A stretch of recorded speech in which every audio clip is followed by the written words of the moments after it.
Oameni buni, cea mai bună garanție la o lucrare este și va fi dintotdeauna acest ou. Cum adică? Păi mulți știți deja. De exemplu, iau o lucrare la cineva, am dezidit o casă. Mă împac cu omul la 7.000 de euro, dau un exemplu. Și totul e bine și frumos până la finalul lucrării. Și la final de lucrare omul știe ce zice? Băi, Florine, nu știu cum să zic, dar nu-ți dau mai mult de 5.000 de euro. Că atâta face. Și eu îi spun, mă omule, dar ne-am împăcat cu 7.000. Da, atâta îți dau, dacă îți convine, dacă nu, la revedere. Și eu înainte să termin zidurile, eu ce am făcut? Eu mi-am pus garanția. Păi ești pe acolo, vreo 4-5 ouă. Păi ești pe acolo pe unde am eu acces.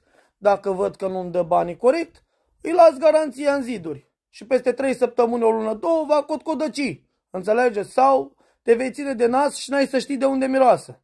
Înțelegeți voi? Ei, dacă omul e corect și îți dă banii corect, îi spui frumos omului, stai un pic că mai am ceva de retușat pe aici pe la ziduri. Și scoți ouăle din zid pe unde le-ai pus. E cea mai bună garanție ouă. Așa că v-am mai învățat o chestie, meseriașilor. Mulți dintre voi cred că știați deja. Vă salut!